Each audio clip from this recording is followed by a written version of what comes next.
नमस्कार मित्रों, मैं हूं डॉक्टर हरिनिवास। इस समय आप आनंद ले रहे हैं महर्षि वात्स्यायन के कामसूत्र का। चैनल का नाम है संस्कृत साहित्य एवं संस्कृति। चर्चा चल रही है नखक्षत की।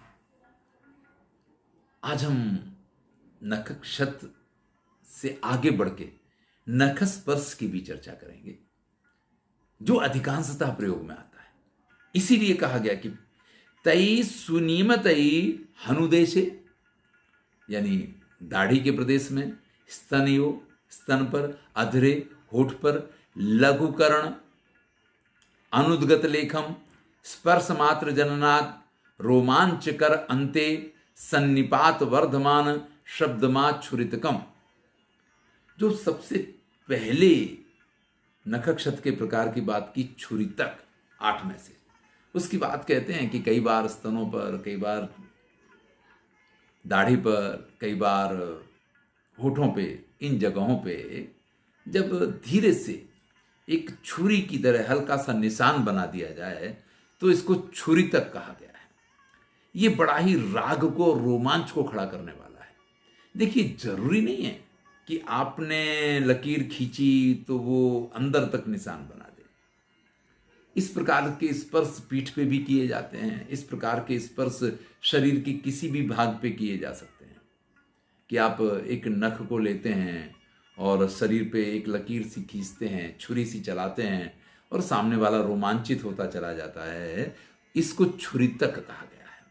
इस प्रकार के प्रयोग अधिकांशतः सर्वत्र पाए जाते हैं।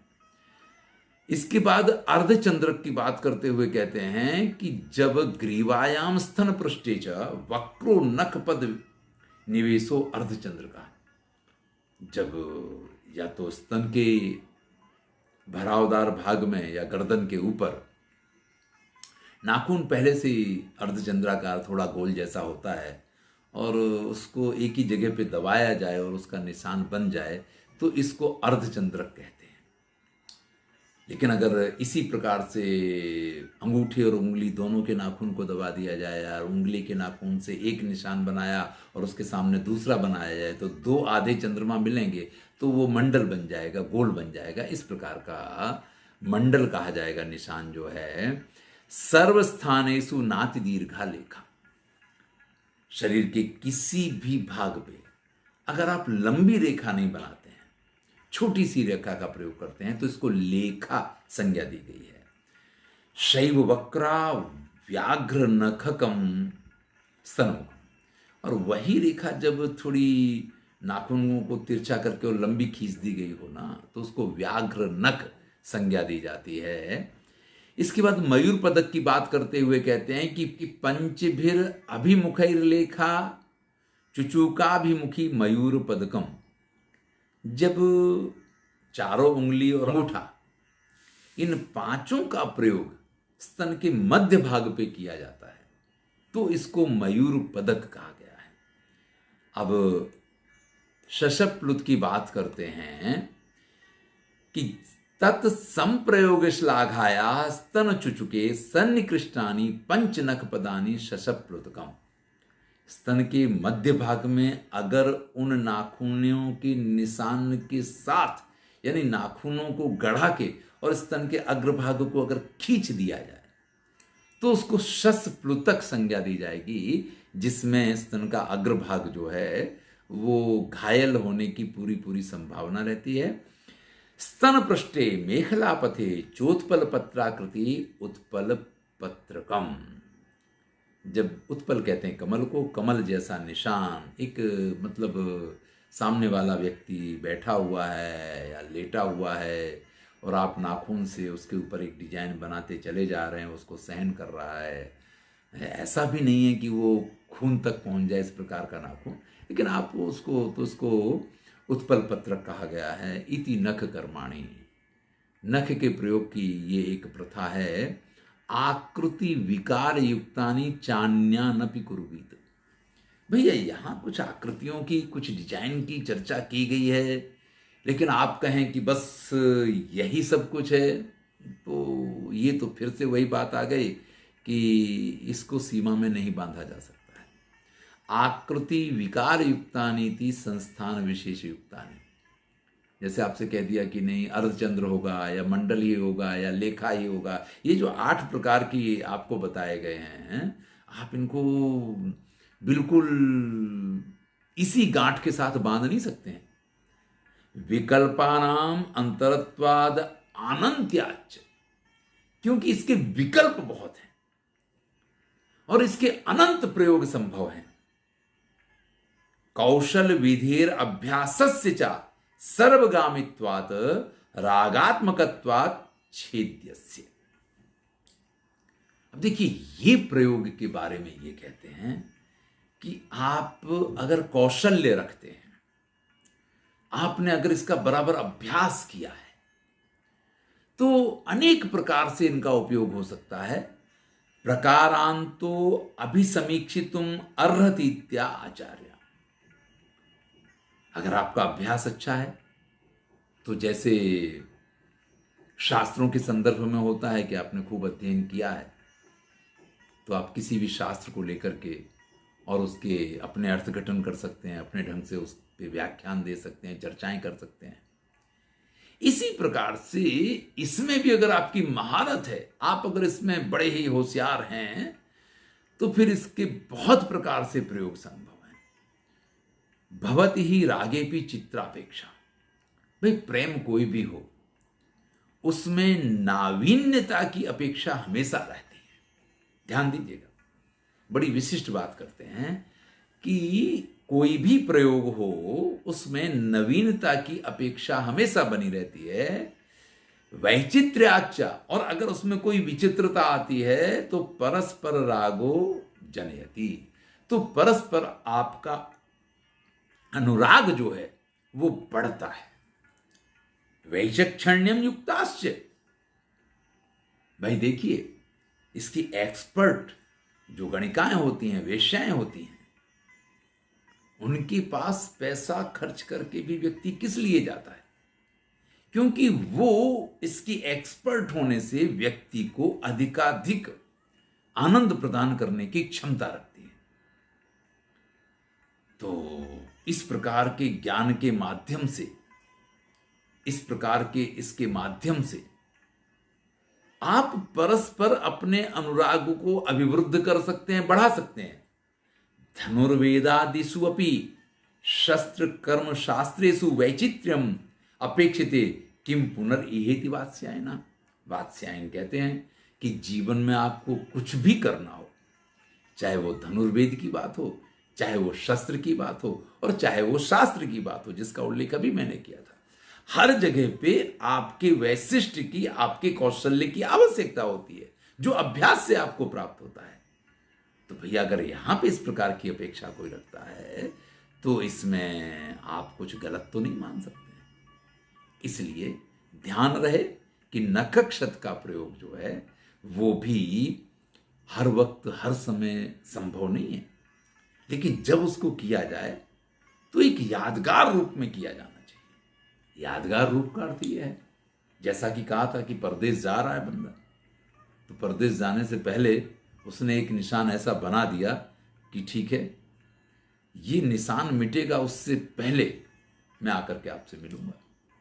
तो इस प्रकार की भी कुछ प्रक्रियाएं हुआ करती थी। इससे क्या है कि अनुराग, मतलब शास्त्र ये कहते हैं कि नायिका के स्तन के ऊपर अगर इस प्रकार के निशान बन गए हैं, नायक नहीं भी है और वो शीशे में स्वयं को देखती है, तो उसको नायक का वो प्रेम, वो अनुराग, उसका वो प्रेम याद आता है और उसके लिए वो व्याकुल होती है पुनः उसको प्राप्त करने के लिए। और जब वो वापस आता है तो वो अनुराग उसको अधिक प्रेरित करता है।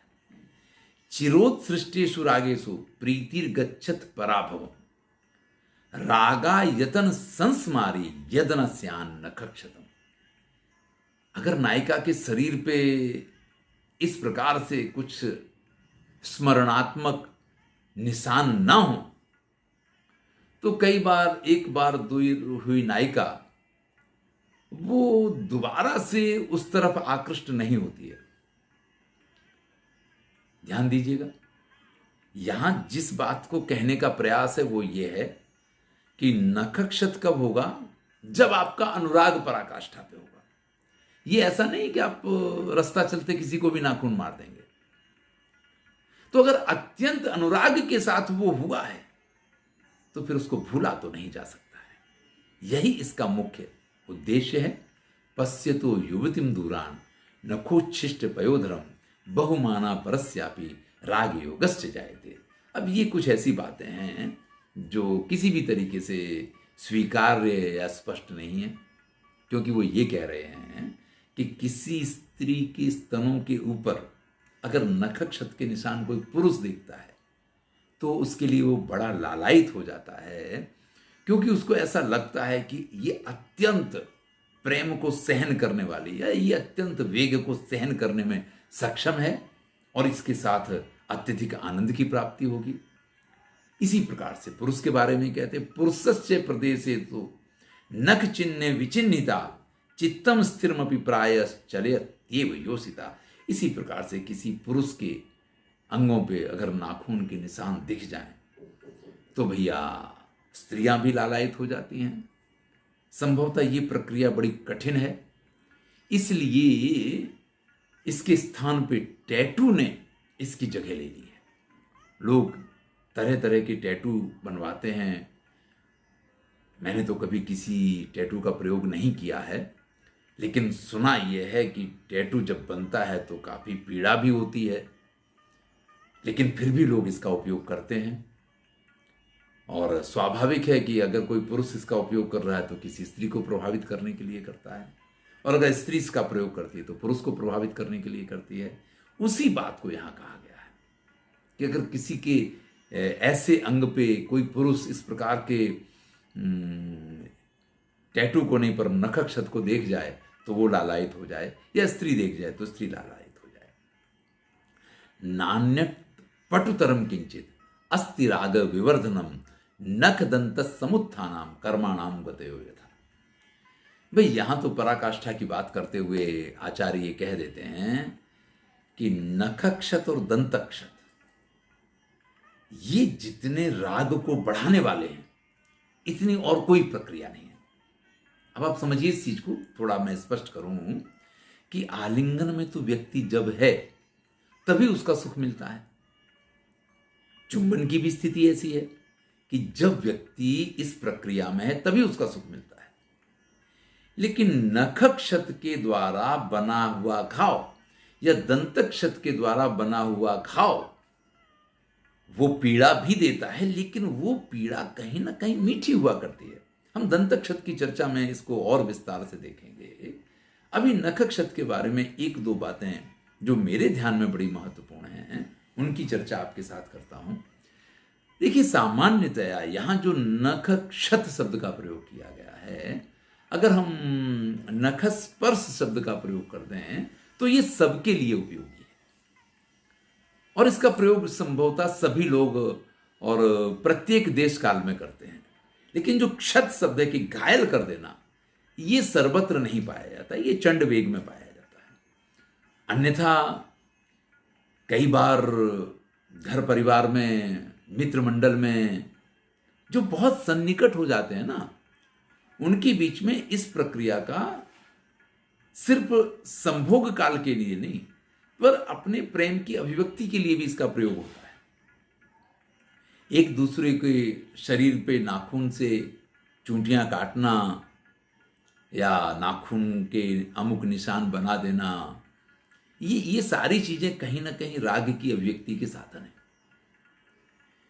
लेकिन जब पति पत्नी के बीच इसका प्रयोग होता है तब ये पराकाष्ठा के आनंद के समय होता है, और जो सभी के बस की बात नहीं है, सभी जगह जो सहन नहीं होता है, ये भी स्पष्ट इसीलिए किया गया है।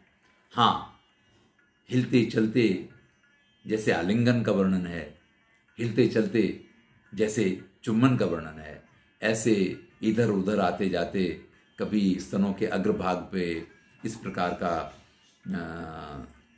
नखों का प्रयोग कर देना, क्योंकि वस्त्र के ऊपर से ही वो होगा तो इतना घायल करने वाला या परेशान करने वाला नहीं होगा। या कई बार नितंब भाग पे भी इसका प्रयोग कर देना, पीठ वगैरह पे इसका प्रयोग कर देना, बगल वगैरह में, कांख पे इसका प्रयोग कर देना, ये एक स्वाभाविक प्रक्रिया है जो हमेशा ही लोगों के बीच में चलती रहती है। लेकिन उसको हम नखक्षत नहीं कह सकते हैं, नखस्पर्श कह सकते हैं। चलिए, धन्यवाद। इसके बाद हम दंतक्षत की चर्चा करेंगे अगले वीडियो में। मैं हूं डॉक्टर हरिनिवास।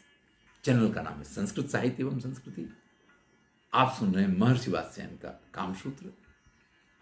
नखक्षत राग विवर्धन का वो उपाय है कि जिसकी काट किसी अन्य के पास नहीं है। धन्यवाद।